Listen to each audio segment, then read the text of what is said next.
I pulled a card out of an oracle deck today and it said, stillness is where your power lies or something. I don't know, because I don't believe it. Basically, that's not true. Actually, that is true. I'm just not entirely sure. As you can see from my disheveled appearance, I feel like I don't know. I don't trust the stillness yet. I know that it is the answer in my brain, but it is not somatically an experience that I really understand. The closest thing I have is sitting with cacao or sitting with tea. Like in tea ceremonies, I've had the experience where suddenly the entire world is like technicolor and everything around you and all of your senses are heightened and you're just sitting there. And I personally have been brought to tears because it's so beautiful to just sit like that and see the beauty of life. Okay, so maybe I do get it. I do understand. I mean, I've done my meditation teacher training. I've meditated for hours. There was a period where I did 30 minutes in the morning and 30 minutes at night, complete stillness and silence. And I do felt like I had a greater capacity for so much more. Honestly, I was doing so much at that time and it didn't feel like that much. I still kind of go back and forth though, because it was getting in the way of my connection with my partner at the time, and we couldn't really find a good flow with it because we didn't have ample time to connect. So I changed it up, and you gotta find the size that fits you. That's the whole point. There's no one size fits you. But yeah, stillness, dang, literally, like, it's hard. I'm a moving kind of person. I like to be in motion and very yang energy in that sense. So I'm trying to let things be in flow, and the card even said something about just letting yourself learn from water. Like, water isn't always still, it can be in motion, but can you allow for that stillness, and can you connect with that stillness under the surface? I think I'm very movement kind of gets lost in the chaos. I'm watching the ocean out this window right now, and everything looks like it's moving, and it's kind of choppy out. And of course, you know that the deeper under the beautiful ocean you go, the stiller it gets. But right there at the surface, it's alive. And I think sometimes I live right there.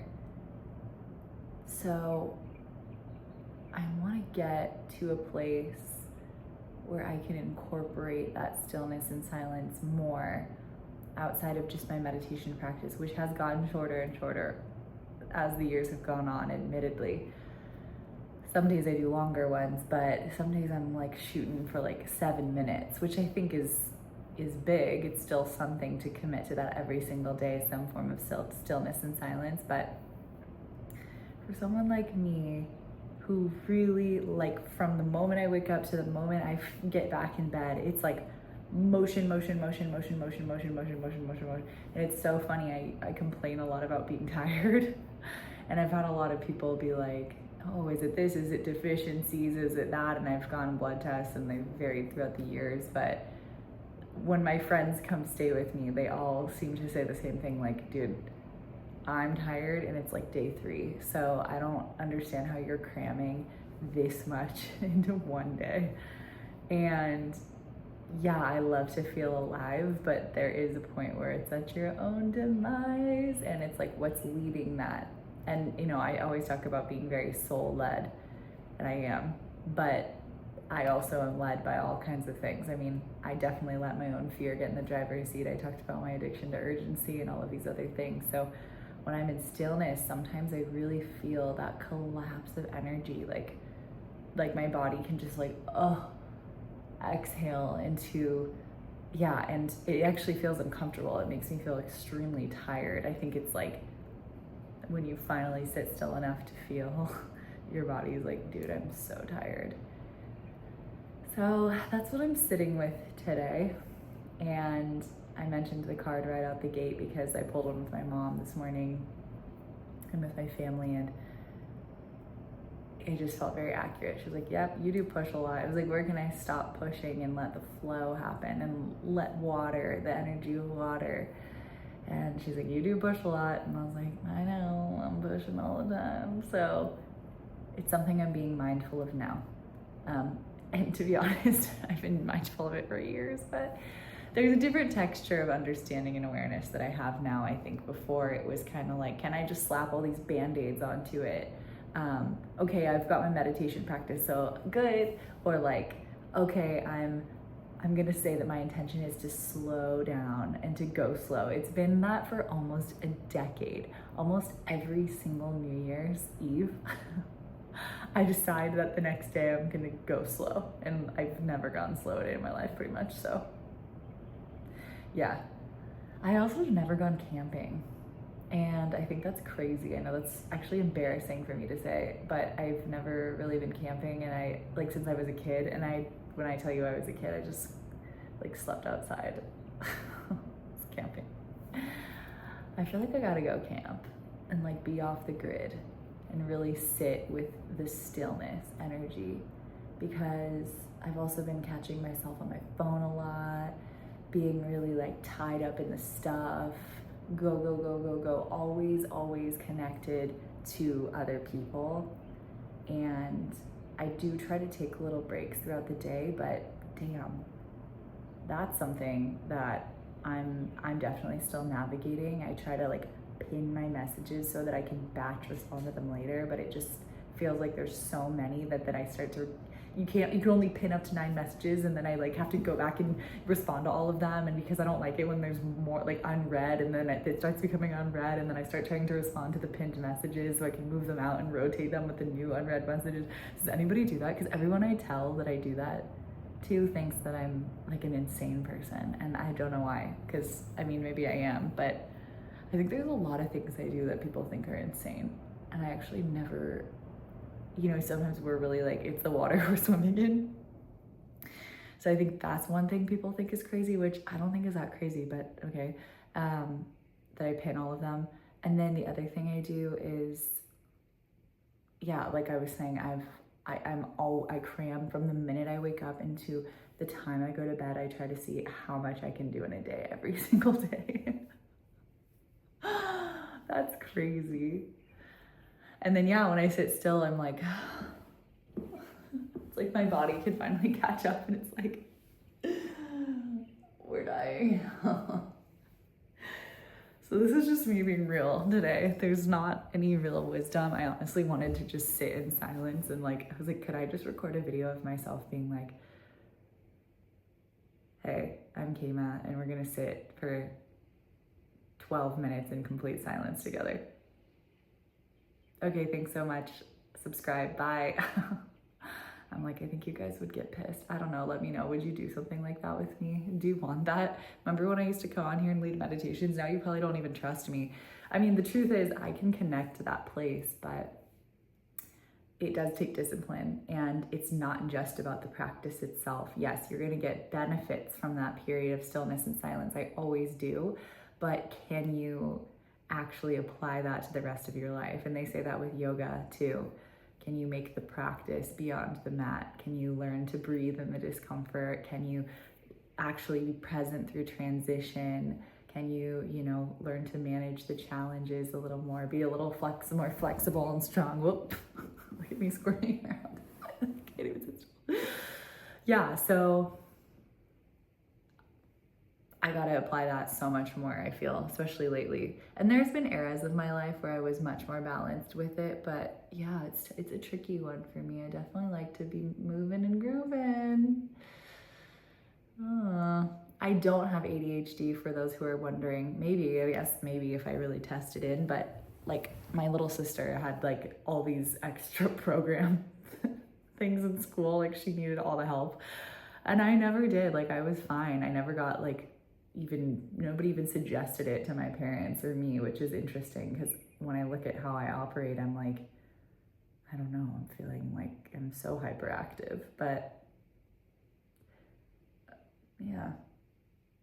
Anyway, just thought I'd bring you on this little self-analysis and this moment where I really truly don't feel like recording today. I just feel like being quiet and sleeping, and I have to now shower and get ready for this event and mingle.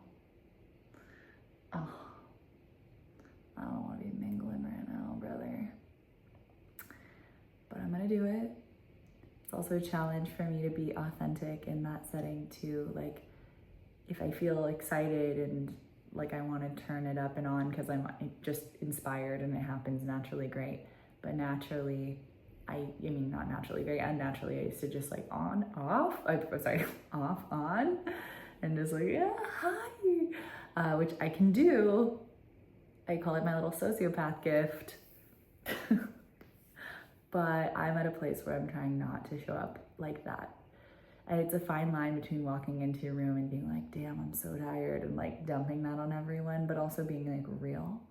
You're just being like, hey, I'm a little tired. Maybe you don't even need to say it. What do you guys think? I don't know. Like, do you go into a space and say like, yeah, I think you can just be real as it comes up naturally, depending on the connection and the person. Like, you don't have to tell everyone, just like the people you feel a real connection with. And maybe you just let the moment inspire more energy, or maybe you just let yourself chill and coast and observe, be more observant.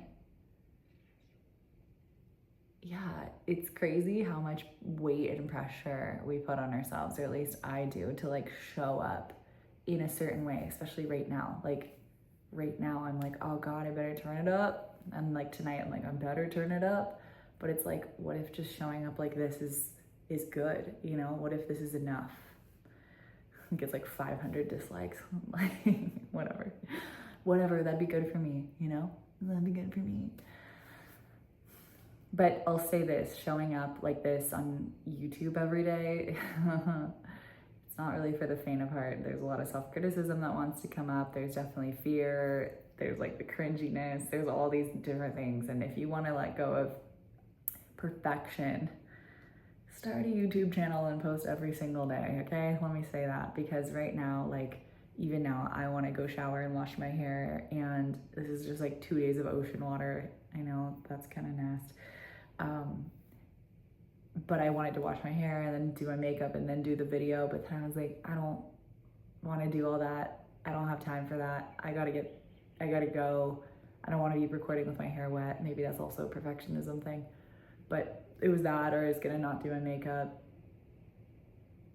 And I guess it's just for me to say, like, really none of it matters, and like I don't have to prove anything. But I did opt for the no makeup look instead of the wet hair look, because right now I'm more uncomfortable with my hair looking wet right now. I don't know why. Why? I think it's because my hair feels like such a signature part of me, and without it I just feel so naked. Which is cool that some people will like challenge that attachment by shaving their head. Have you guys seen those people? It's so crazy. It's just so rad and so brave that they would do something like that. Like, maybe I'll come on with my hair in a bun next time, or with my hair wet, just to challenge it. But I don't know if you guys even care about this. I'm just being real. And I'm trying not to self-abandon, trying to stay committed to me, but also not push myself beyond my means and my comfort zone, but just enough beyond my comfort zone, but be authentic. So that's where I'm showing up. That's why I'm showing up today. Does this feel like the fattest waste of space on the internet? Yeah. I'm like, we probably should just not taken a video. Like, if I wasn't doing this challenge for myself, I would just be like, who needs to see this? But maybe it's helpful for someone that I'm just keeping it real. I don't know, fuck. Okay, love you, whoever you are. I do love you. I hated when people would say that before. Ugh, I was like, don't tell me you love me. You can't even see me. You don't even know me. And I am discerning about who I tell I love you to. I'm not just like, love you to every single person. But if I really feel that feel of love in my body, if someone evokes the feeling of love in my body, I will tell them I love you. Like, I'll tell friends that. I'll tell like newish people, but not super new. It's got to be like the energy is really right. And but when someone's a friend, yeah, hell yeah. family, yeah. And then you, who I don't even know, why do I say I love you? Why do I say I love you? Why does it come up? I think right now because when I'm in this moment of flow and vulnerability, I do feel love. And maybe it's just self-love, honestly. Maybe it's love for myself, but I also extend love to whoever you are on the other side of this, witnessing me in this vulnerable space and place and staying here with me, because you don't have to, and I appreciate you. And I know that the only thing between every single one of us is love. I mean, we are all love and of love, and when we die, we are all love again. And so I don't know if you guys know this girl, Aubrey something. Yeah, I'm sure you know, Aubrey something. She's a yoga teacher, and one of her things is I love, in parentheses, the word you. And she says that because love is the only thing between us. Love is the only thing that remains. That's all I have to say. I love you. Subscribe if you want to just watch me be me. What the hell? Bye.